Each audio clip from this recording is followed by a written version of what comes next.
Loh, kok kunci pintunya kayak gini? Nggak kayak biasanya. Ada fingerprint segala. Mas, inilah kunci masa kini. Dibukanya pakai kode, pakai fingerprint, atau pakai aplikasi. Jadi nggak butuh gitu-gitu. Oh gitu, yaudah. Aku izin masuk dulu ya, Pak. Silakan, silakan.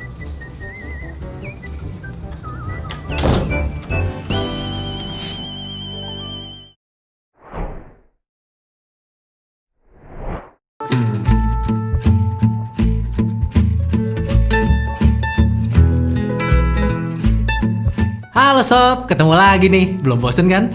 Ya, saya tahu mungkin banyak dari kalian berpikir kita terlambat review HP ini. Tapi bagi kita, tetap bukan alasan untuk tidak mereview HP ini. Redmi 9, HP entry level dari Xiaomi yang semakin kesini kerasa semakin bagus. Secara desain juga HP ini terlihat berbeda dengan kamera vertikal di tengah ditambah aksen membulatnya. Yang saya suka dari Xiaomi, mereka seperti tidak menutup kuping saat mulai banyak memprotes soal desain mereka tuh yang gitu-gitu aja. Kagak kayak yang ono. Walau material si HP ini masih pakai bahan plastik, saya tuh sama sekali nggak ngerasa kesan murahan di HP ini. Plastiknya tuh terasa solid sob, ini tuh keras banget. Kayak plastiknya itu loh, Line Star grade A. Jadi cukup tebel banget lah. Di bagian layar juga HP ini tuh bukan kaleng-kaleng. Layar itu berukuran 6,5 inch. Menurut saya terlalu bagus untuk sebuah HP dengan harga 1 jutaan. Selain bahkan rasanya sulit nyari HP 1 jutaan yang layarnya udah Full HD ya. Selain warnanya yang cukup bagus, responsivitas layar ini juga nggak mengecewakan. Layar Redmi 9 ini sudah dilapisi kaca Corning Gorilla Glass 3. Saya salut sih, kayaknya mereka doang yang bisa ngasih layar sebagus ini di harga 1 jutaan.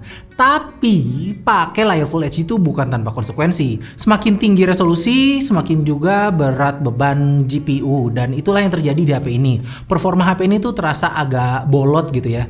Terutama di user interface-nya. Jadi saya ngerasa kalau misalnya HP ini pakai resolusi HD mungkin akan lebih luas lagi.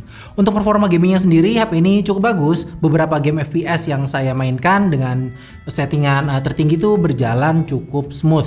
Hanya saja saya itu nggak berani main game di settingan tertinggi kalau si HP tuh nggak bener-bener ngebut. Takut pas lagi main gitu malah sering frame drop. Selain buat ngegame mah ini HP enak-enak aja dipakainya. Nyaris nggak ada komplain lah selain UI-nya yang rada bolot. Padahal secara raw power prosesor yang dipakai sama HP ini tuh termasuk ngebut loh. Angka-angka hasil benchmarknya juga cukup tinggi. Masalahnya HP kan nggak melulu soal performa, ya kan? IR Blaster rasanya nggak pernah absen di HP-HP Xiaomi. Di luar itu berguna atau enggak ya, menurut saya tetap jadi nilai plus dan pembeda HP-HP Xiaomi dengan yang lainnya. Selain IR Blaster, dedicated dual SIM juga nggak pernah absen di seri-seri Redmi. Terus gimana dengan kualitas speakernya? Well, menurut saya kualitas speaker dari HP ini tuh kedengeran biasa aja. Nggak cempreng-cempreng amat, tapi udah cukup.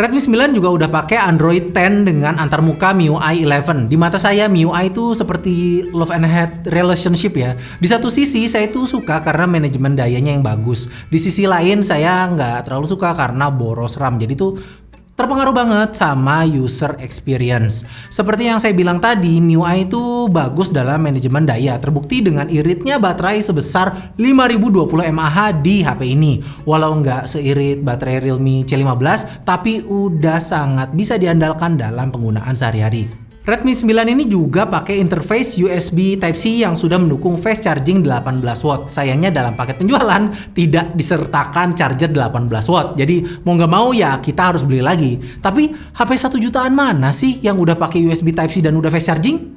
Nggak ada kalinya. Apa nggak banyak? Kayaknya nggak ada deh. Total ada 4 kamera di HP ini. Kelihatan rada over specs ya untuk HP 1 jutaan. Kualitas foto yang ditangkap oleh kamera HP ini tuh ya bagus untuk 1 jutaan. Saya jujur kaget ya pertama kali lihat fotonya. Lah, kok bagus? Jauh lebih bagus daripada Redmi Note 9 menurut saya loh ya. Bahkan saya tuh sempat blind test foto HP ini tuh ke Twitter dan ternyata nggak sedikit yang mengira ini sebagai hasil foto dari Google Pixel. Percaya nggak?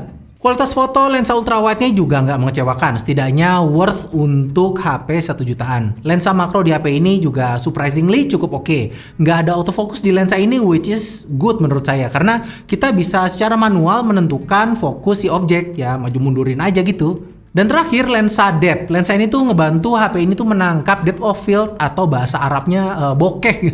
Foto bokehnya cukup bagus kok, tapi ya nggak terlalu wow. Redmi 9 bisa merekam video hingga resolusi Full HD di 30 fps. Nggak ada stabilizer di lensa HP ini. Jadi video handheld ya tentu aja akan terasa terguncang. Kualitas videonya sendiri cukup aja sih, nggak bagus-bagus amat, tapi ya nggak parah-parah amat juga. Dan jujur secara keseluruhan kualitas kameranya oke. Saya bilang oke karena memang nggak bisa berekspektasi tinggi untuk HP dengan harga 1 jutaan. Dan nyatanya memang melebihi ekspektasi saya. Buat sobat yang lagi nyari HP 1 jutaan, saya nggak punya pilihan lain untuk merekomendasikan HP selain HP ini. Karena yang Redmi 9 berikan lebih banyak dari yang kita bayarkan. Sebenarnya Realme C11, C12, dan C15 tuh juga bisa jadi pilihan bagus selain HP ini. Tapi kalau ngomongin price to performance, Xiaomi tuh kayak susah untuk dilawan gitu. Gimana menurut kalian? Setuju nggak?